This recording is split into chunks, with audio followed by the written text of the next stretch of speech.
The Health Secretary has announced a pause in the parliamentary scrutiny of his controversial health reforms to allow time for the government to listen and engage with what it admits are genuine concerns about the changes. Andrew Lansley said he would then bring forward amendments to improve the bill. The government's plans for the NHS in England include abolishing primary care trusts and strategic health authorities. Instead, GPs will be given control of most of the NHS budget to buy health care for their patients. And private hospitals will be allowed to compete with the NHS for the work. Labour's Ed Miliband said delaying the bill would not solve the problems with the policy, which was now in utter confusion and chaos. Our political editor Gary Gibbon has this report. Selling a massive restructuring of the NHS is proving tough. Number 10 has decided it must soothe Liberal Democrats in revolt against the policy and win some much-needed friends amongst health workers expected to deliver it.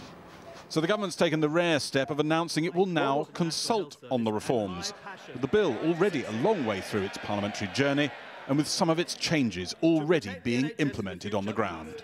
We recognise that this speed of progress has brought with it some substantive concerns expressed in various quarters. Some of those concerns are misplaced or based on misrepresentations.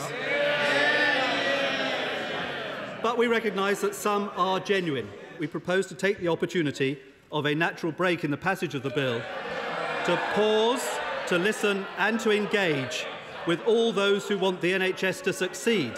The Health Secretary promised no private sector cherry-picking, snatching contracts for cheaper procedures, leaving the NHS to do more expensive stuff.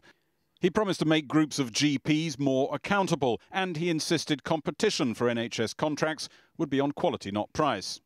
But these are all concerns the Health Secretary has argued he's already addressed. Some Lib Dems say they need new, concrete concessions, like allowing GPs to opt in to commissioning and putting local councillors on GP consortiums. If the Conservatives do deliver the amendments that are required by the Liberal Democrats, then I think it'll be a win-win for both parties and the NHS. If they don't? Well, I think there's going to be continuing conflict. We will not persist with these endless top-down restructurings and reorganisations that have dominated the last decade of the NHS. That was David Cameron trying to win back trust on the NHS for the Tories. Polls showed contentment with the NHS was high. In the leaders' debates, there wasn't even a single question on the subject. The full-blown reform of the system wasn't in the coalition agreement. And then, in July, a white paper surfaced. By the end of last year, Number 10 was beginning to worry about what it had got itself into. It was decided to carry on, but work harder on selling the reforms. If not now, then when? We should not put this off any longer. 2 months later, Lib Dem activists voted overwhelmingly for changes. And now there's a pause.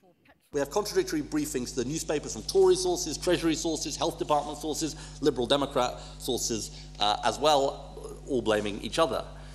Each day just adds to the sense of utter confusion and chaos about a bill that I would remind you has already completed its committee stage in the House of Commons. This is bad government. This is not how the future of our health service should be determined.